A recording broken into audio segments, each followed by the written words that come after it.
తాకట్టులో ఉన్న బంగారాన్ని విడిపించి ఆ రోజు ఆన్లైన్ ధరకే కొంటుంది కొమ్మూరి గోల్డ్. నమస్తే, వెల్కమ్ టు సుమన్ టీవీ. నేను పద్మిని. ప్రస్తుతంతో పాటు ప్రముఖ ఆధ్యాత్మికవేత్త, దత్త ఉపాసకురాలు, శ్రీపాద శ్రీవల్లభ దత్తపీఠం వ్యవస్థాపకురాలు శ్రీమతి లతా దత్త గారు మనతో పాటు ఉన్నారు. మాట్లాడదాం. అక్క నమస్తే. అక్క నమస్తే రా.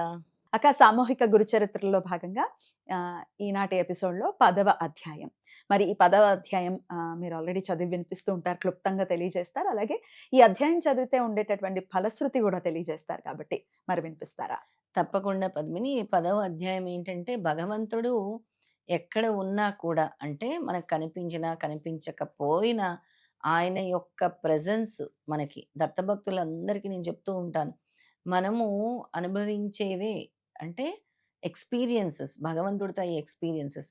అలాంటి భక్తుడికి తన యొక్క అభయహస్తం ఇచ్చిన అధ్యాయమే ఈ 10వ అధ్యాయం. అద్భుతం. దాన్ని మొదలు పెట్టబోతున్నాము. నేనున్నాను అని తనను నమ్ముకున్న భక్తుడికి అభయహస్తం ఇచ్చి మళ్ళీ ప్రాణం పోసిన అధ్యాయమే ఇది. ఈ అధ్యాయము మనకి ఇక్కడ మంతెనగోడ అనే ప్రాంతం దగ్గర జరిగింది. ఆ అధ్యాయంని ఇప్పుడు మనం చెప్పుకుంటున్నాం. 10వ అధ్యాయం. శ్రీ గురుచరిత్ర 10వ అధ్యాయం. శ్రీ గణేశాయ నమః, శ్రీ సరస్వతీ నమః, శ్రీ గురుభ్యో నమః. నాయన, శ్రీపాద స్వామి సాక్షాత్తు భగవంతుడే. భగవంతుని మహిమకు అంతులేదు.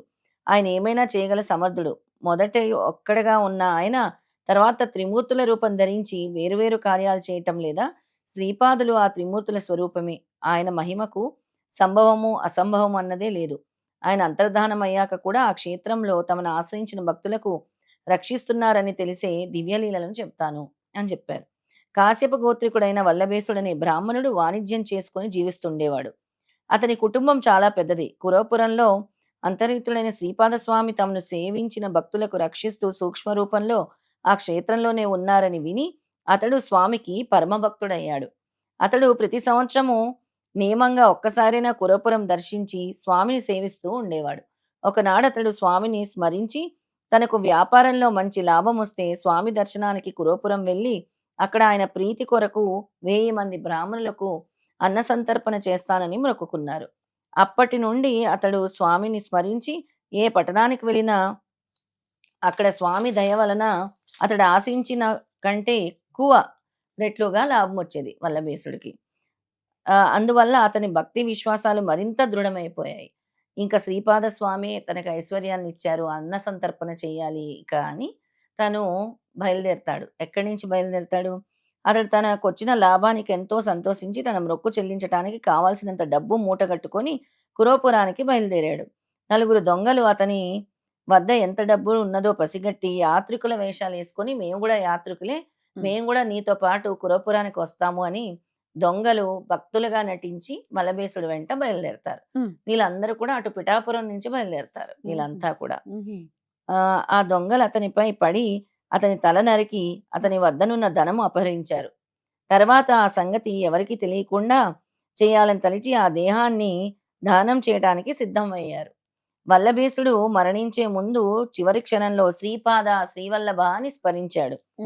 అతని కేక పెట్టాడు. అందువలన భక్తరక్షకుడైన శ్రీపాద వల్లభులు జడలు, భస్మము, త్రిశూలము ధరించి యతీశ్వర రూపంలో ఆ దొంగలకు ప్రత్యక్షమై త్రిశూలంతో వాళ్ళని పొడిచి చంపారు. అప్పుడు ఆ దొంగలు ఒకడైన పాదాలపై పడి, ప్రభు, నేను దుష్టబుద్ధితో ఈ బ్రాహ్మణుని వెంబడించలేదు. నేను తెలియక వీరిని దారిలో కలిశాను. నిజానికి నేనెప్పుడూ దొంగతనం చేసి ఎరగను అని శ్రీపాద వల్లభుల పాదాల మీద పడతాడు. స్వామి అతనికి అభయం ఇచ్చి కొంచెం విభూది ప్రసాదించి దానిని వల్లభేశుని శరీరంపై చల్లి తెగిపడి ఉన్న తలను మొండానికి అతికించమని ఆదేశించారు.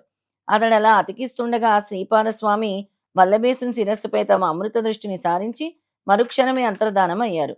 వల్లభేశుడు తిరిగి బ్రతికాడు. అతనికి పూర్తి స్పృహ వచ్చేసరికి సూర్యోదయమైంది. అతని ప్రక్కన ఒక వ్యక్తి మాత్రమే ఉన్నారు. వల్లభేశునికి అంతకుముందు జరిగినదేమీ గుర్తులేదు. అందువలన అక్కడ చచ్చిపడి ఉన్న దొంగలను చూచి ఆశ్చర్యపడి, వీళ్ళందరూ ఎలా మరణించారు? నేను ఒక్కడినే ఎలా బ్రతికి ఉన్నాను? ఇదంతా జరిగిన నువ్వు ఒక్కడవే ఇంకా ఇక్కడే ఎలా ఉన్నావు అని అడిగాడు. అయ్యా, ఇప్పుడు ఒక అద్భుతమైన దైవలీల జరిగింది. మనను అనుసరించి వచ్చిన వారు దొంగలే కాని యాత్రికులు కారు. వారు నిన్ను చంపి నీ ధనం అపహరించారు. ఇంతలో ఒక తపస్వి వచ్చి ఈ దొంగలను చంపి నిన్ను బ్రతికించారు. నీకు నన్ను కాపలాగా ఉంచి ఆయన అంతర్ధానమయ్యారు. ఆ మునీశ్వరుడు ఎవరో గాని సాక్షాత్తు పరమశివునిలా ఉన్నారు అని చెప్పారు. ఆ మునీశ్వరుడు సాక్షాత్తు శ్రీవల్లభులేనని తెలుసుకొని భగవంతుడైన ఆయన దర్శనం తనకు లభించినందుకు వల్లభేశుడు ఎంతో పరితపించాడు. అతడు వెంటనే అమితోత్సాహంతో ఆ ధనం తీసుకొని కురోపురం చేరారు. అక్కడ శ్రీపాద పాదుకులకు సకలోపచారాలతో పూజించి ముందు తను అనుకున్నట్లు 1000 మందికి కాక 4000 మంది బ్రాహ్మణులకు తృప్తిగా భోజనం పెట్టి దక్షిణ తాంబూలాలతో వారందరినీ సత్కరించి సంతోషపెట్టారు. ఈ విధంగా శ్రీపాద స్వామి కురోపురంలో అదృశ్యంగా ఉంటూ ఇలాంటి లీలలెన్నో చేశారు. నేటికి సజ్జనులకు అక్కడ ఆయన దర్శనమిస్తూనే ఉంటారు. అయినప్పటికీ ఆయన శ్రీ నృసింహ సరస్వతి యతిగానే వేరొక చోట అవతారం ఎత్తి లోకోద్ధరణ చేశారు. భక్తులు ఎక్కడున్నప్పటికీ శ్రీపాద స్మరణ చేస్తే చాలు వారికి స్వామి అభిష్టాలనిచ్చి రక్షిస్తాడు. అట్టి స్మరణకు అనుగుణమైన నామం తరతరాలుగా ఇలా ఉన్నది అన్నారు సిద్ధముని. దిగంబర దిగంబర శ్రీపాదవల్లభ దిగంబర, దిగంబర దిగంబర అవధూత చింతన దిగంబర. ఇంతటితో 10వ అధ్యాయం సమాప్తము. శ్రీ దత్తాయ గురువే నమః. శ్రీపాద శ్రీవల్లభాయ నమః. శ్రీ నృసింహ సరస్వతి నమః. రైట్. ఫలశ్రుతి ఏంటక్క?